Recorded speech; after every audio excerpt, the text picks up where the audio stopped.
በዚህ ቪዲዮ ሴቶች ማወቅ እንዲሁም መተግበር ያለባቸውን የውበት አጠባበቆች የምንመለከት ይሆናል። እነዚህ የውበት አጠባበቆች ስፔሲፊክ የሆኑ የውበት አጠባበቅ ዘዴዎች ሳይሆኑ ለዚህንን ተጠቀሙ፣ ለዚህ ደግሞ ይህን ፕሮዳክት ተጠቀሙ ያልን ሳይሆን በአጠቃላይ ጠቅለል አድርገን ጀነራል የሆነ ሁሉም ሴቶች ማወቅ ያለባቸው ቤዚክ የሆኑ ነገር ግን ብዙዎቻችን የምንዘነጋቸውን የውበት አጠባበቆች ነው የምንነጋገረው። ቪዲዮውን እስከመጨረሻው እንድትመለከቱት እንጋብዛለን። በመጀመሪያ ላይ የምናገኘው ጸጉርን ነው። ለሴት ልጅ ውበት የሚጀምረው ከጸጉር ነው ማለት እንችላለን አይደል? ታዲያ የጸጉር ውበትን ስንጠብቅ መጀመሪያ ያለብን የጸጉራችንን አይነት ከመለየት ነው። ምን አይነት ጸጉር ነው ያለን የሚለው መጀመሪያ ማወቅ አለብን ማለት ነው። በጸጉር ታይፕ ወይም አይነት በጣም ብዙ የተሰሩ ቪዲዮዎች አሉ፣ እነሱን መመልከት እንችላለን። ቀደም ብለን እኛም በዚህ ቻናል በተደጋጋሚ በፖሮሲቲው አማካኝነት ጸጉር ለሶስት እንደሚከፈል ተመልክተናል። ሃይ ፖሮሲቲ፣ ሎ ፖሮሲቲ እንዲሁም ደግሞ ኖርማል ፖሮሲቲ ብለን ለእያንዳንዱ የጸጉር ታይፕ የሚመለከተውን የጸጉር አጠባበቅ ቪዲዮ ሰርተናል። ስለዚህም እነሱ መመልከት እንችላለን። ስለዚህም እኛም መጀመሪያ ማለት ነው የጸጉር እንክብካቤ ከማድረጋችን በፊት የጸጉራችንን ታይፕ ማወቅ አለብን ማለት ነው። ምክንያቱም ምንድነው የተለያየ የጸጉር ፖሮሲቲ ካለም ማለት ነው እያንዳንዱ የጸጉር ፖሮሲቲ ለራሱ የሆነ የሚስማማው የጸጉር ቅባት እንዲሁም የሻምፖ አይነት ኮንዲሽነርም ስላለው ነው። ስለዚህም እኛም ነው አሁን ቁመታችን ስንት ነው ተብለን ስንጠየቅ በጣም በእርግጠኝነት እንደምንናገረው ሁሉ የጸጉራችንን ታይፕ እንደዛው ማወቅ አለብን። አንዴ ጸጉራችንን መንከባከባችን ካልቀረ በልምድ ሳይሆን በእውቀት ነው መሆን ያለበት። ለዚህ መጀመሪያ አስቀድመን የጸጉራችን ታይፕ ምን አይነት እንደሆነ ሃይ ፖሮሲቲ ነው ወይስ ሎ ፖሮሲቲ ነው ወይስ ደግሞ ኖርማል ፖሮሲቲ ነው የሚለው ጠንቅቀን ማወቅ አለብን ማለት ነው። በቀጣይ ደግሞ የጸጉር አጠባበቃችን ላይ ማወቅ ያለብን የሻምፖና የኮንዲሽነር አጠቃቀማችን ነው። በልምድ ብዙዎቻችን ማለት ነው ሻምፖ ስንጠቀም ሙሉ ጸጉራችን ነው የምንቀባው፣ ከቆዳችን ጀምረን እስከ ጸጉራችን ዘለላ ጫፍ ድረስ ማለት ነው ተቀብተን ነው የምንጠቀመው። ከዛም ጸጉራችን ሙሉ በሙሉ ይደርቅብናል። በዛ ላይ ነው ኮንዲሽነር የምናደርግበት። ነገር ግን የጸጉር ሻምፖ አጠቃቀም እንደዛ አይደለም መጠቀም ያለብን። ጸጉራችን ላይ ሻምፖ መጠቀም ያለብን ማለት ነው ቆዳችንን ብቻ ነው። የጭንቅላታችን ቆዳ ስካልፕ ምን እንለዋለን አይደል? እሱን ብቻ ነው መጠቀም ያለብን። ሻምፖ ስራው ማጽዳት ነው። ስለዚህ ጸጉራችን የሚቆሽሸው ብዙን ጊዜ ያው ቆዳው ነው አይደል? እንጂ ዘለላው ላይ ያለው ቆሻሻ ከላይ ስንታጠበው ባለው አረፋ መጽዳት ይችላል። ብዙም ቆሻሻ እሱ ላይ ነው።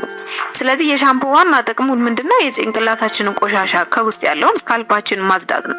እኛ ግን በልምድ ምን እናደርጋለን? የጸጉራችንን ዘለላ ጨምረን ነው አብረን የምንቀባው ሻምፖን። ለዛም ጸጉራችን በጣም ቁርፍድ ይልብናል። ለማበጠርም ለማፍታታትም ይቸግረናል ማለት ነው። ስለዚህም ሻምፖ የሚሆነው መጠቀምም ያለብን የጭንቅላታችንን ቆዳ ላይ ብቻ ነው እንጂ የጸጉራችንን ዘለላ ሻምፖ መጠቀም የለብንም ማለት ነው። በተቃራኒው ደግሞ ማለት ነው ኮንዲሽነር መቀባት ያለብን ወይም መጠቀም ያለብን የጸጉራችን ዘለላ ላይ ነው። የኮንዲሽነር ጥቅሙ መጀመሪያ ጸጉራችን ማፍታታትና የጸጉራችን ዘለላዎች ደግሞ መመገብ ነው፣ በሁለተኛ ላይ ማለት ነው። አሁንም በተመሳሳይ ኮንዲሽነር ስንጠቀም ብዙዎቻችን ማለት ነው ከላይ ከጸጉራችን ቆዳ ከስካልፓችን ጀምረን ነው ሙሉ በሙሉ የምንቀባው አይደል? እንደዛ በምናደርግበት ወቅት አንደኛ ለመልቀቅ ራሱ ያስቸግረናል አይደል? ስንታጠበው ኮንዲሽነር በጣም ውሃ ይፈጅብናል እንደዛ ካረግን። ሁለተኛ ደግሞ ከታጠብነው በኋላ ወይም ቆዳችን እንዲሁም ጸጉራችን ባዶ መስሎ ይታይብናል አይደል? ከታጥበን ስንጨርስ ጸጉራችን ባዶ ይሆናል፣ ጭንቅላታችን ባዶ ይሆንብን ይመስላል፣ ብዛቱ ይቀንስብናል ማለት ነው። ምንም እንኳን የጸጉራችን በጣም ብዛት ያለው ጸጉር እንኳን ቢኖረን ኮንዲሽነር መጠቀም ያለብን የጸጉራችን ዘለላ ለማፍታታት እንዲሁም ደግሞ የጸጉራችን ዘለላ ለመመገብ ነው እንጂ ኮንዲሽነር ለስካልፓችን ወይም ደግሞ ለጭንቅላታችን ላይ አድርገን መጠቀም የለብንም ማለት ነው። እናንተ የጸጉር አይነት የቱ እንደሆነ እንዲሁም ደግሞ ሌሎች የጸጉር አጠባበቅ ዘዴዎችን ማወቅ የምትፈልጉ ከሆነ ቀደም ብለን የሰራናቸው በጣም ቆንጆ ቪዲዮዎች አሉ። እነሱን ገብታችሁ እንድትመለከቱ እንጋብዛችኋለን። ለመቀጠል የምናገኘው ደግሞ የፊት እንክብካቤ ነው። እንደ ጸጉር ሁሉ ማለት ነው መጀመሪያ ፊታችንን ከመንከባከባችን በፊት ማወቅ ያለብን የፊታችን የቆዳ አይነቱ ነው ማለት ነው። ወዛም ነው ወይስ ደረቅ ነው ወይስ ኖርማል የሆነ የቆዳ አይነት ነው ያለን የሚለው ማወቅ አለብን። የአንዳንዶቻችን ደግሞ የፊት ቆዳ ማለት ነው ሚክስድ ይሆናል። አንዳንድ ቦታ ላይ ወዝ ያለው ፊታችን ላይ ማለት ነው ሁለት አይነት ሊኖረን ይችላል። ግማሹ ቦታ ላይ በጣም ወዝ ይኖረናል፣ አንዳንድ ቦታ ላይ ደግሞ ደረቅ ያለ ይኖረናል ማለት ነው። ስለዚህ ፊታችን መጀመሪያ ምንም አይነት ፕሮዳክት ከመጠቀማችን በፊት የፊታችን ታይፕ ለይተን ማወቅ አለብን ማለት ነው። ደረቅ ነው ወዛም ነው ወይስ ደግሞ ሚክስድ ነው የሚለው መጀመሪያ ላይ ለይተን ማወቅ አለብን ማለት ነው። የፊታችንን የቆዳ አይነት ከለየን በኋላ በቀጣይ የሚሆነው ደግሞ የፊታችንን አጠባበቅ ስቴፖች አሉት። በመጀመሪያ ላይ የምናደርገው ክሊንዝ ማድረግ ነው። ፊታችንን በፈሳሽ ሳሙና ሊሆን ይችላል ወይም ደግሞ በደረቅ ሳሙና ማጽዳት ነው መጀመሪያ ላይ ማለት ነው። ከዛ በመቀጠል ደግሞ ኤክስፎሌት ማድረግ ነው። ይሄም ደግሞ አንዳንዴ በፊት ሳሙና ታጥበን ወይም ደግሞ እንደዚሁ በፈሳሽ ሳሙናዎችም ታጥበን የማይወጡ የፊት ቆሻሻዎች አሉ። ኮራችን የፊታችን ይደፈናል በጊዜ ብዛት።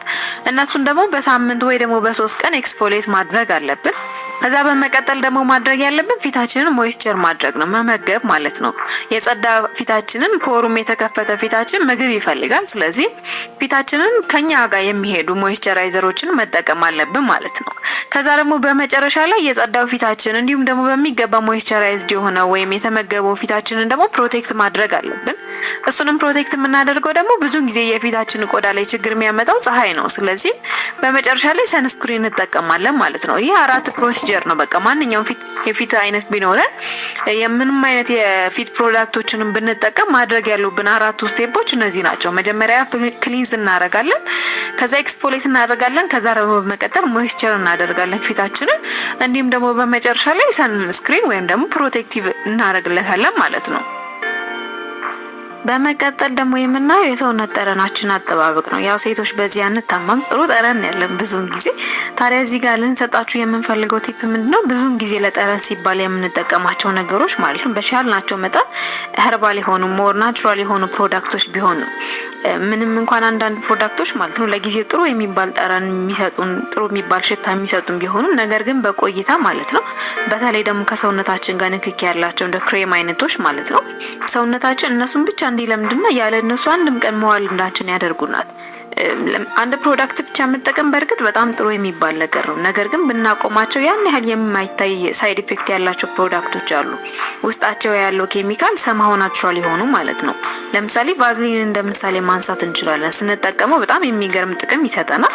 ብናቆመውም ደግሞ ያን ያህል እሱን በማቆማችን የሚመጣብን ሳይድ ኢፌክት የለም። ስለዚህ መጠቀም ያሉብን ፕሮዳክቶች እንደዚህ ብናቆማቸው እኛ ላይ ምንም አይነት አዳፕቴሽን የማይፈጥሩብን መሆናቸው ማወቅ አለብን ማለት ነው። ግን አንዳንድ ፕሮዳክቶች ደግሞ አሉ አይደለ ስንጠቀማቸው የሚታይ ለውጥ ይሰጡናል። ነገር ግን ስናቆማቸው በቃ ካለነሱ አይሆንም ማለት ነው አይደለ። እነሱን በማቆማችን ምክንያት በቃ የሆነ ሳይድ ኢፌክት አይጠፋቸውም ወይ ያጠቁሩናል መልሰው እንደዚህ ነገሮች አሉ። ስለዚህ እኛም ለጥሩ ጠረን እንዲሁም ደግሞ ለቆዳ ለስላሴ ብለን የምንጠቀማቸው ፕሮዳክቶች ካቆምናቸው በኋላ ያን ያህል ሳይድ ኢፌክት የሌላቸው በስምም ደግሞ የሚታወቁ ቢሆኑ ሞር ፕሮዳክቶቹ ማለት ነው ስም ያላቸው ፕሮዳክቶች ቢሆኑ ይመረጣል ማለት ነው።